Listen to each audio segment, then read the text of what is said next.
there anyone in this forum who thinks that gender inequality is not there? Does not exist? Do you agree that gender inequality exists? Of course, in a different way, different form, different shape. I do think it exists, and it could be just perception. It couldn't, and again, I'm not saying that it is hampering or hindering anyone's career advancement. All of us have reached a certain stage in life to be a part of this panel, which means, we've perhaps been lucky enough not to face it, or it was the initial struggle. I do feel there are unconscious biases that exist. Sometimes when you're dealing with people, whether it's your colleagues, your peers, your clients, you as a woman, I think you can sense it, and you need to address it yourself. And I think as far as you're able to make other people comfortable, I think you can get over it. Great. Does anyone here think that gender inequality does not exist? So, Anshu, in today's time and age, the mere fact that we are even discussing this, and not only here, across geographies, organizations, cultures, and nations, it's a very active topic of discussion. So it itself indicates that there is definitely, the existence is there, undeniably. But yes, there are ways to manage it, and each one has to, as our fellow panelists said, that it's there, we have to address it, and only you can probably look beyond it and overcome that, but it does exist. Okay, so Meena, to you. Now, we all accept the fact, right, that there is a gender inequality. Now, a lot of times, I'm sure you must have been complimented with the statement that, wow, in this male-dominated industry, you're doing so well. And what's been your first thought that comes to you when someone gives you a compliment which says that, wow, you've done a great job, you're so successful in a male-dominated industry? What's the thing that crosses your mind? Okay, so first of all, I don't think this is a big compliment, because there are many women, and I look up to the ones, especially the ones on the panel here right now. I think we have all achieved. It has been a great success story for all of us. We have worked hard. And to answer the previous question also, where you said that you think there is inequality, there is, but it can be totally ignored. And how? I think by your own commitment and your own professionalism. If we do not expect favors, we do not, we all like that the car doors are open for us, but we also, we want to be the fairer sex, and we don't want to be treated like a given unfair opportunity at work. I think both things don't coexist. I think we have to act equal to be equal, and I think that these kind of biases can be based on the gender inequality, but it can also be, I think even men can feel the same in certain situations. So I don't think that these are some things that you can't ignore. You can totally ignore them, and I think overcome them by your professionalism, by keeping your commitment strong, and by keeping yourself strong, and saying and believing in yourself that you can reach where you want to reach. Please do not get discouraged by these things, because biases can happen in all different forms. It could be today a gender bias, it could be a caste bias, it could be a religious bias, it could be so many things. It could be just preferences of your leadership also. So please do not take that seriously, I think. And I think just work hard and be committed, stay strong. And I think sky is the limit. I know it is difficult. It may be difficult, but it is not impossible. So I think you should all go with that belief in yourself. That's great. Thank you. Kanika, ever someone said this to you, a backhanded compliment? I may have heard it, but the way you react is what actually shows how much it matters to you. I agree totally with what Meena says. I think sometimes we just need to remember that I am a woman, I'm doing a professional's job. So it really doesn't matter if I do it in a sari or I do it in the suit. As ladies, we really need to, I say to a lot of new joinees in the hotel, within that first 1 week when we're doing induction, and we have a separate session with women where we also educate them about posh policies, etc. While we do that with the men also, something I tell them, I said, don't look for being a woman as an excuse. You are as strong as a man. You can lift that tray with 6 beer bottles too. Yes, you need to build your stamina, but don't make being a woman an excuse, because then you're not being fair to saying I want equality. Please, you have skills, like you can multi-skill, you think with a little bit or more EQ than a man would, and use those to your advantages. So yes, if a person came up to me and said, I may have heard it very long back, to be honest, I don't even remember how I responded. But if somebody came back to me today, and I would turn around and say, we have, it's an equal platform. It's based on performance. It's based on you, how you manage yourself, and it really doesn't matter if you're a man or a woman. Great, Sunaina, you? So I agree with Kanika and everybody else in bits and pieces, and I think my take on this is yes. If somebody says that how does it feel to be a woman general manager, I would also take it like a bit of a compliment as well. Though, why do we talk about men general managers and women general managers? But if I could be an inspiration, why not? I mean, if it's something to celebrate, I would also take it on also. But I agree that, what is important for us is that we start talking about equality. We also talk about, yes, I agree with women, there could be a little lesser physical strength. So I truly believe I don't want to do this competition between men and women. I think women are different. If there is strength in men, then there is a lot of poise in women. There is something that we have which men don't have, and I want to celebrate that. There is a lot of intelligence, yes, like Bhuvnesh said as well. So I really think that I don't want to do a competition, but when I speak to a lot of girls and even boys, I think it's all about that us being treated as individuals, and we want to excel as individuals. It's nice to we are in this forum as a part of women leaders, so we are celebrating this as well. So that's my take on it, that I think we want to be equal. We need to just make our passion drive us and think that we are no less. Absolutely. And I say this to myself and to a few people quite often, that we take decisions with our mind, with our heart and our body. We don't just take decisions on just one aspect of it. So if I know that I don't have the physical strength to push something or pick up something, I would find a solution with my mind, and I would be compassionate about it to see how do I blend in with the environment to do that. So I think that's one of the things that I usually think, that we women usually make decisions basis all three, putting them together. So I'm going to ask you all something, and I just want you to give me two characteristics each, because I'm trying to see what's the convergence that happens here. 2 characteristics of leaders that come to your mind when you think of a male leader, and 2 characteristics that come to you when you think of a woman leader. And for a minute, it is not about gender inequality or anything. Just 2 top things that come to your mind when you think of a great male leader, and 2 which come to you for a great woman leader. Rather than sounding different, I personally do not believe in equality. I believe you treat people based on the criteria you set and how close are they able to deliver that. So whether it's 6 bottles of beer, your criteria is delivering that 6 bottles of beer, then okay, then that is what you call equality. For me, that may not be equality. I may say that organizing that guest experience is more important than picking up 6 bottles of beer. If the guest is happy with you not picking up the 6 bottles of beer and working around it, he gets the 6 bottles of beer and he has a great experience, then it doesn't matter whether you're man or woman. That's how I would like to look at people.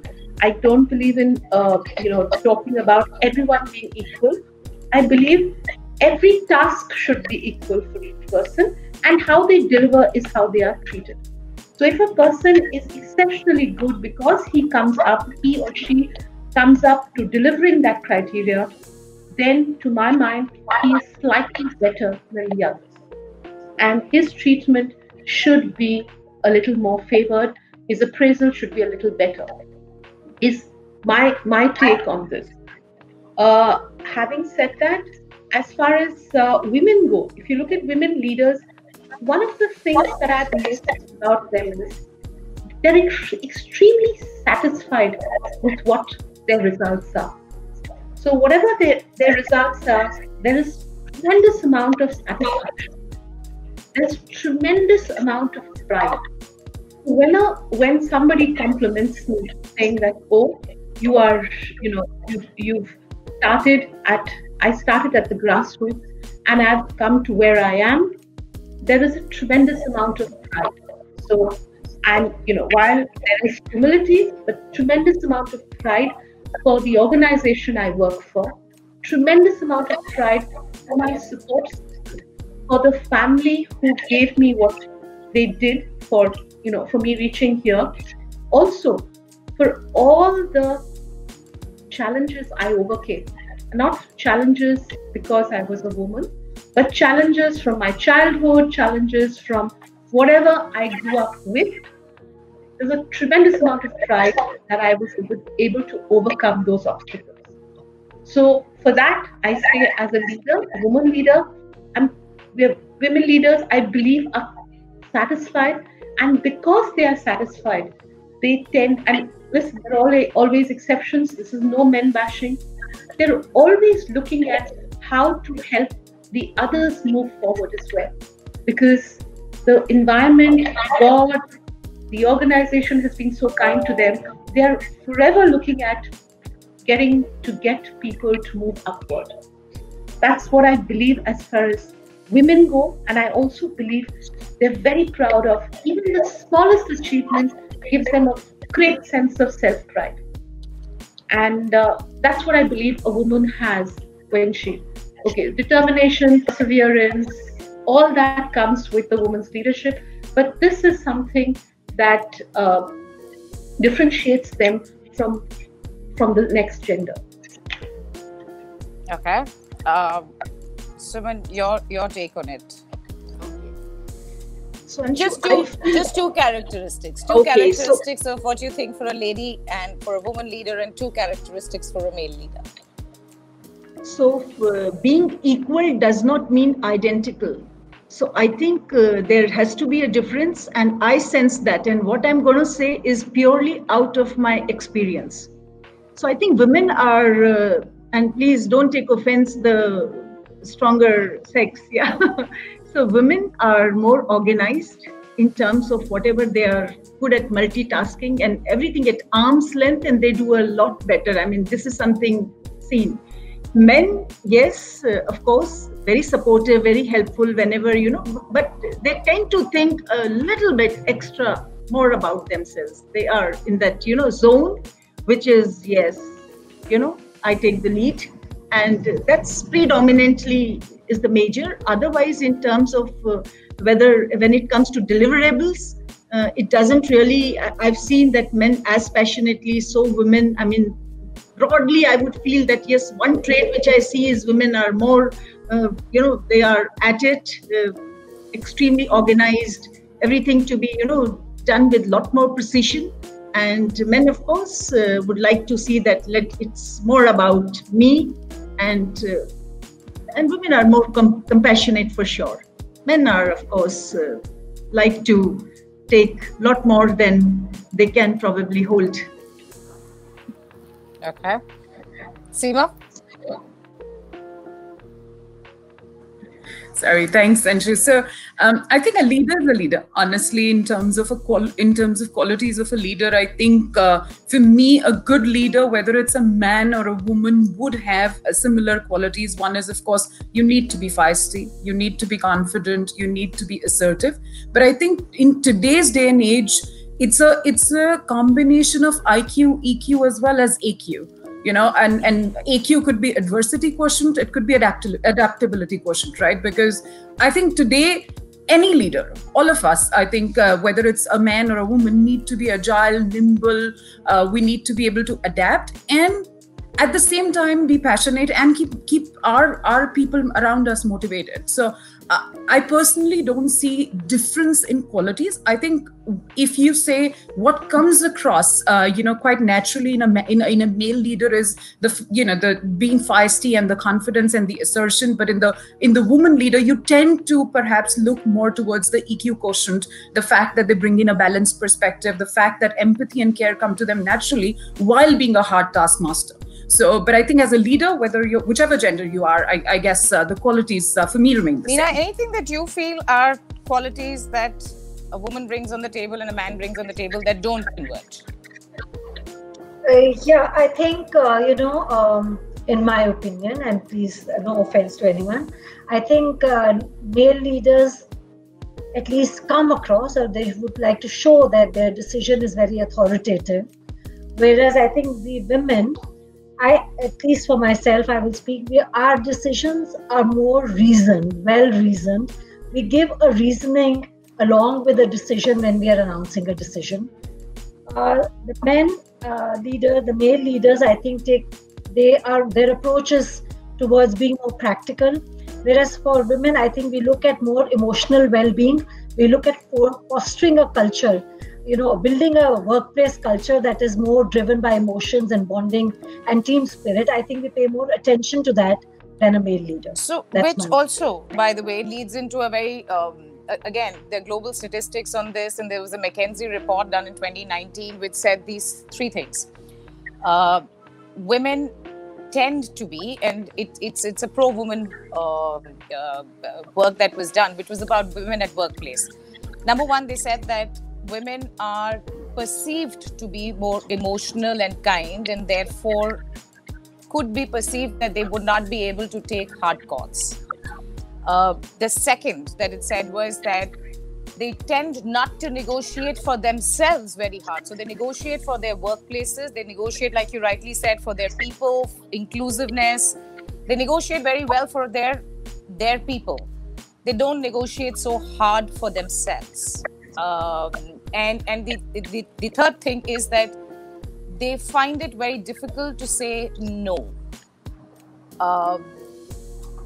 These are three things that are there out in the open. So, Kanika, let me ask you this question: have you ever negotiated your salary, your compensation, or something that you wanted for yourself, not your company? Did you find it as a hard conversation to do, or were you like, you know what, I need this, I deserve it, I'm going to go for it? Anshu, I think I negotiate well Awesome. for myself. I moved. I really had to put my thoughts on paper, but before I really went in for that negotiation, to say why I deserve it. And I think I thought a little bit, if I may put it, like a man, to say, this is me, this is why I deserve it. Awesome. And I'm going to get it. That's super to hear. Because it is really a proven fact that women tend to find negotiations very difficult when it is about themselves, because you're basically selling yourself. So, Sunaina, did you ever have any hard decision to make before which you cringed? And I hope that doesn't happen, but it could have been a layoff, it could have been for whatever the issues, integrity, anything. Any hard decision that you've taken and that you were at conflict with, that, oh my God, I don't want to do this. I think all of us, especially women, we think a lot. I think we make decisions which are well thought of. So it's not that we find it difficult to make the decisions, but we want to be assured that we're making the right decisions. And when we know that we're making the right decisions, I think how we handle it differently is with a lot of compassion and emotional intelligence. With putting those decisions across. Currently we are all going through a lot of tough times and situations. If I talk about myself, I think the emotional intelligence is what has helped me empathize with the team, make them understand of the current situations. And it's important for us to be humans.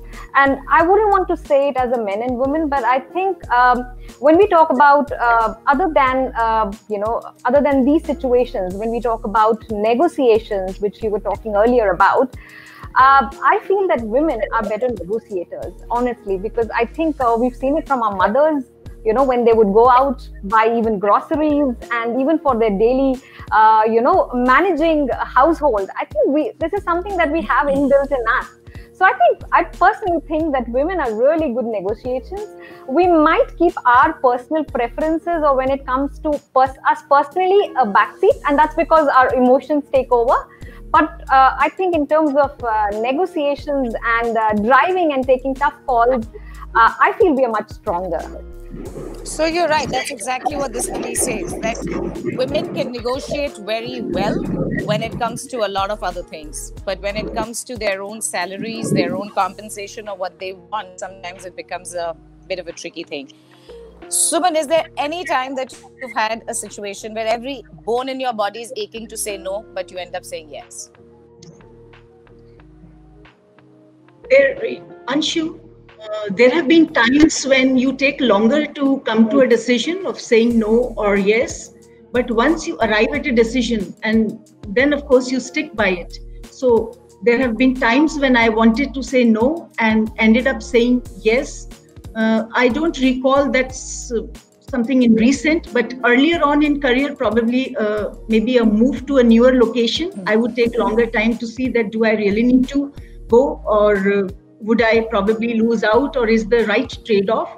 It would take some time, and of course, past couple of years, I've become extremely comfortable in knowing what I want, and if it has to be a no, it comes out extremely easily without regretting it ever. Wow, that's super. Benita, to you, survival of the fittest or survival of the flexible?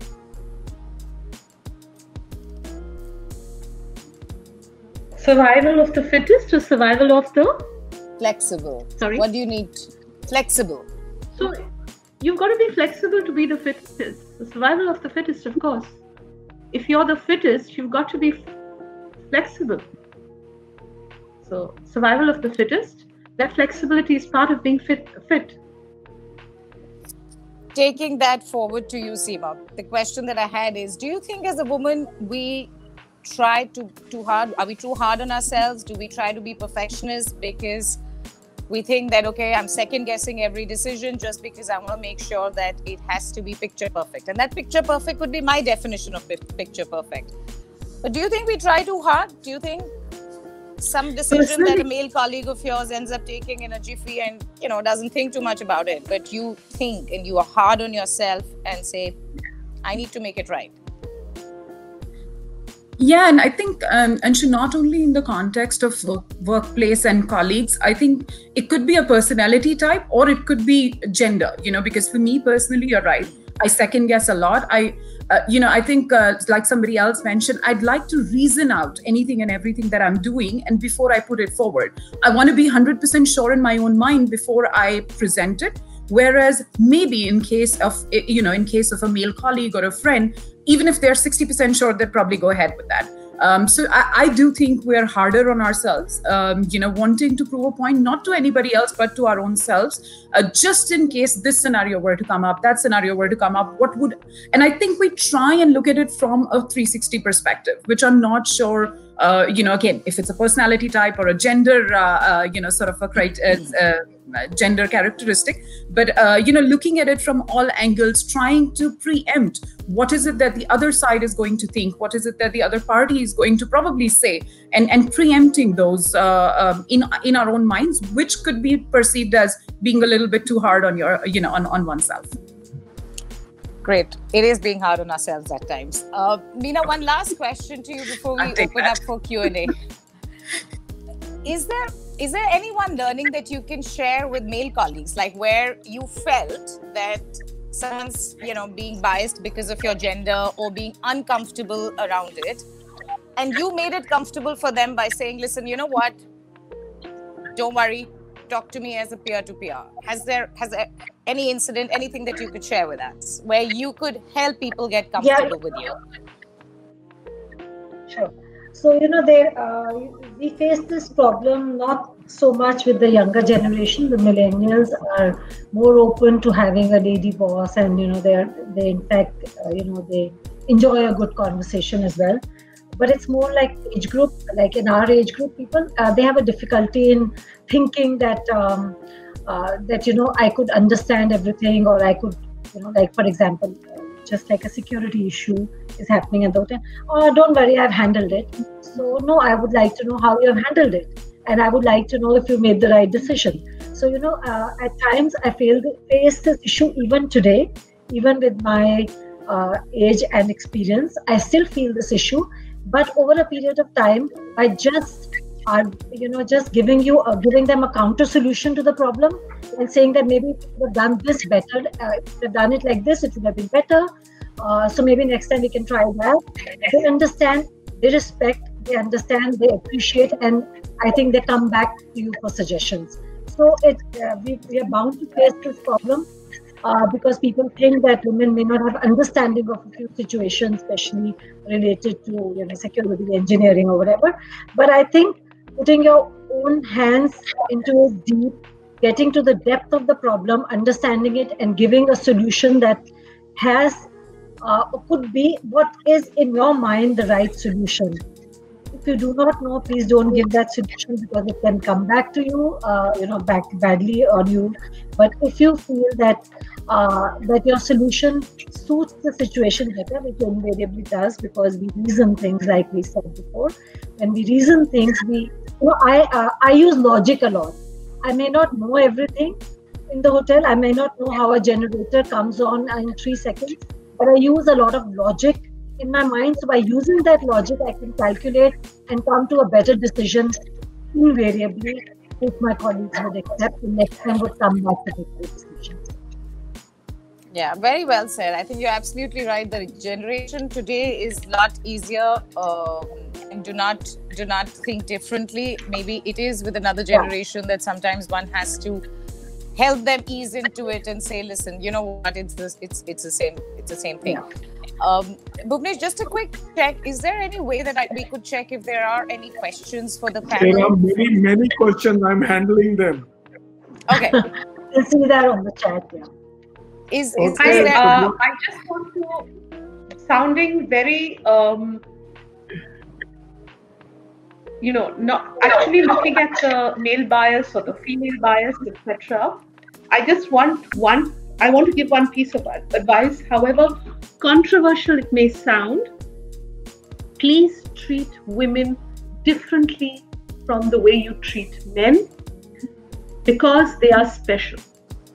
And to qualify that, I also want to say, do not accept excuses that I cannot do a particular job because I'm a woman.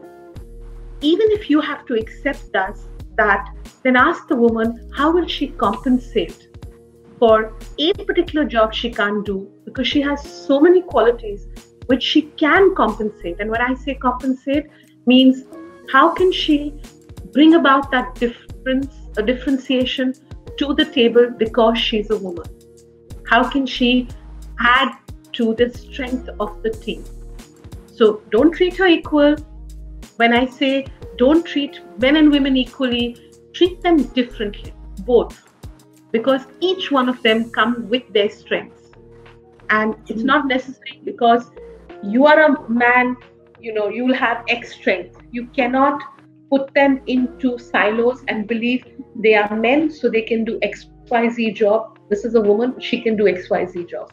She may be able to do a lot more, or she may be able to do lesser than her counterpart. However, she may be able to supplement that with a greater strength. So as a whole, everybody is able to deliver a far better result. Absolutely. I think what's a great learning from what you've just said is that if we are able to create a culture that actually rewards, values, and supports individual differences, then we can create a far more enriched working environment and a great company. Because then it is not about gender, it's actually about the differences that we bring to the table and how do we encourage and support that. So we just become a more holistic organization in that sense. Bhuvnesh, are there questions that you would like? So many. I don't want to be thrown under the tires. If not a hotelier, what? I knew this was coming. Who's going to take that? Or maybe each one of you can say a single word answer. Anshu, I will start. I joined hotel management, and within 6 months I got through the BDS exam, that is dentistry.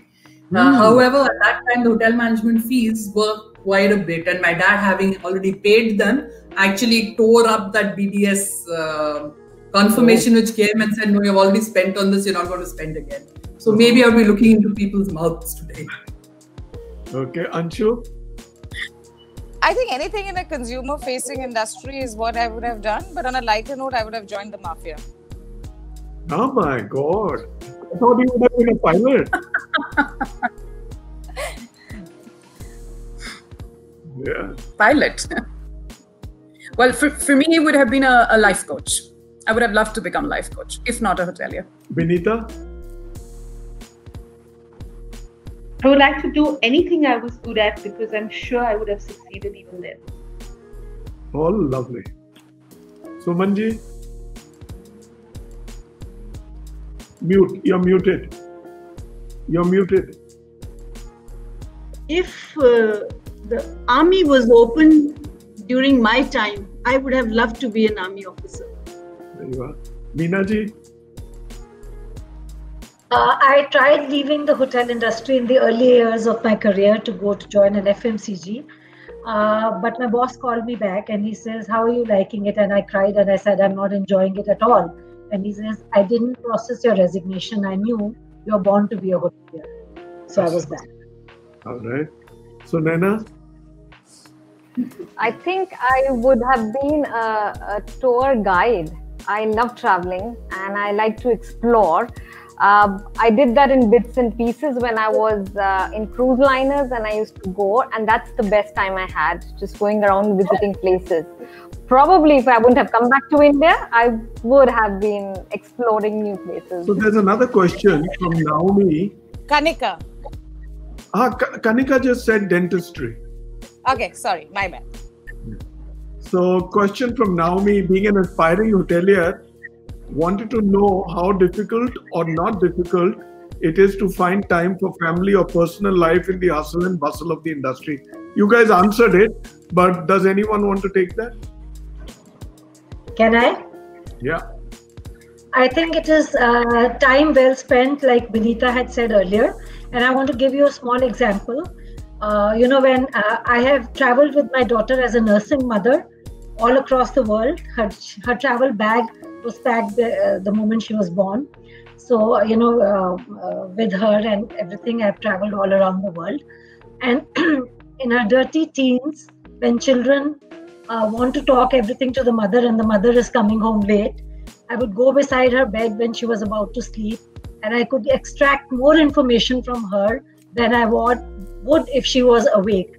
So some tricks work. Please don't give up. Your children need you, but you can always find a way of actually bringing them up, even with shortage of time. All right, wonderful. So here you go. Now these are 2 or 3 posts by Priyanka Pawar.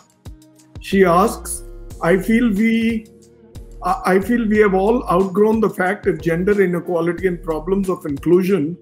Women are far more stronger than how the society perceives them to be. Right?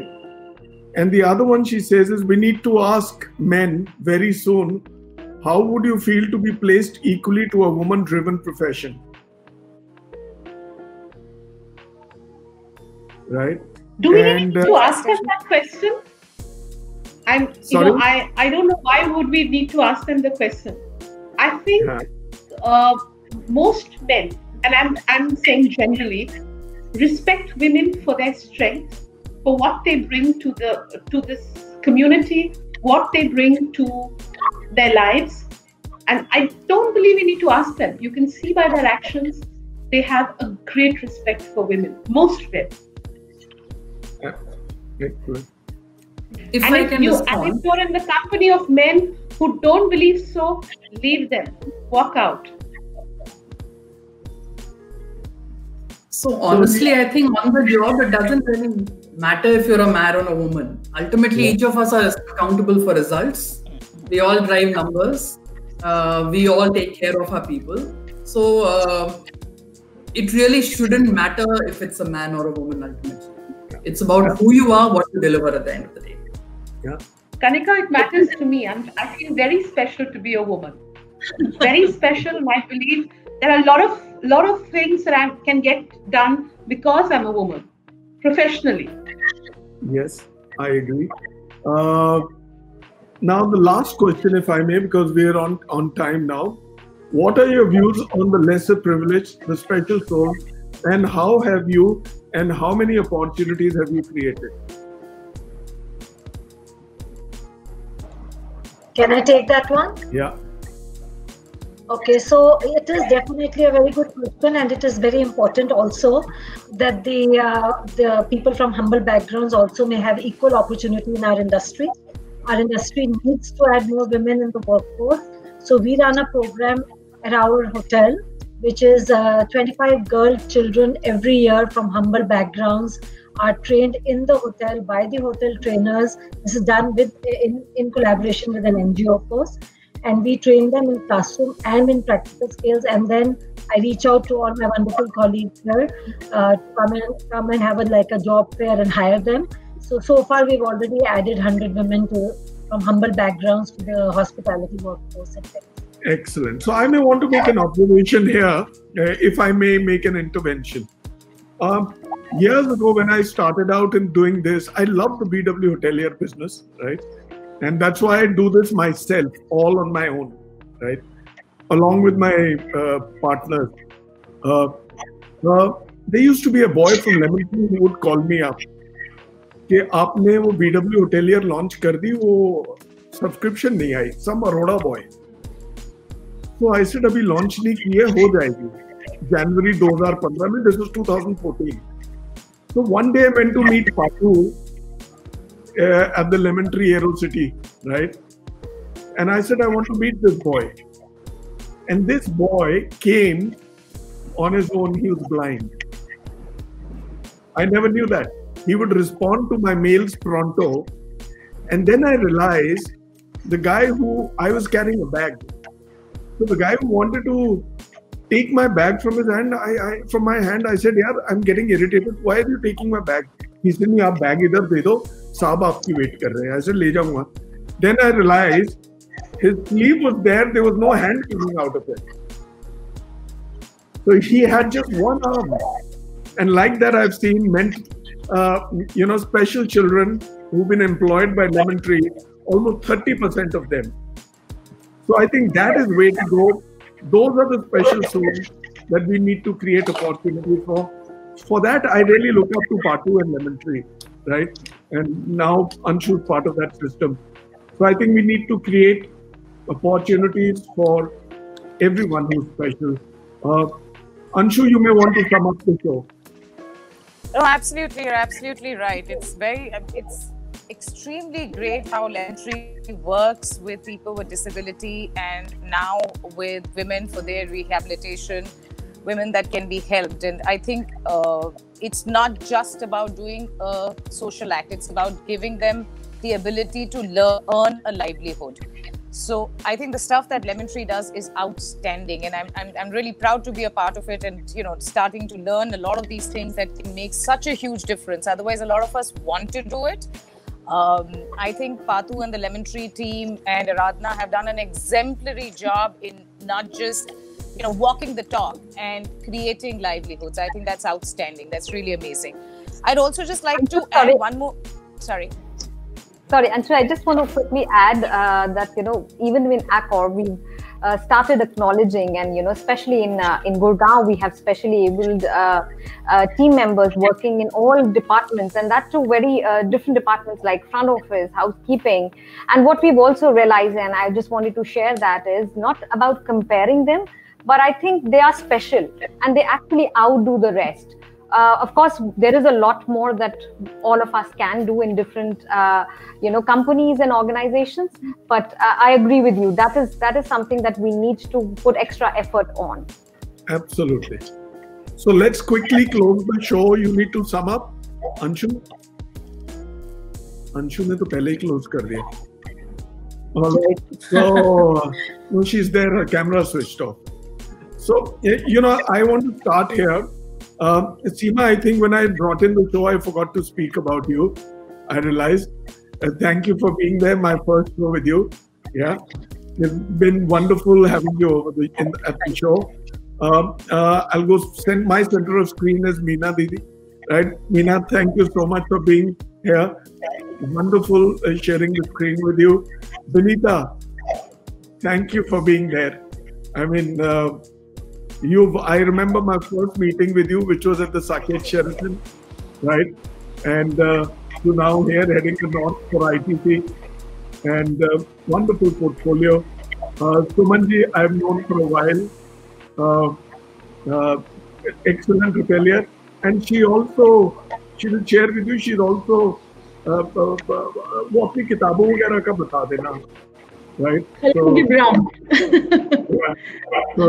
me and of course me and Suman, we do this Khalil Gibran thing between us. And Kanika, I didn't know you were going to be a dentist. I wouldn't have gone anywhere else. So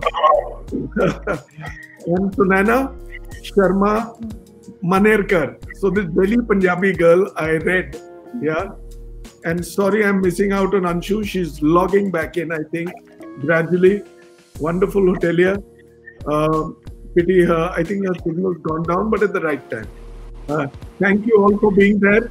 It's been wonderful to host my special pink show with you all. I wish to do more with you. So, who's coming in? Yeah, Thank you so much. Thank you so much. Thank you. Bye, Benita. We are honored. Thank you. Thank you. Thank you. Thank you.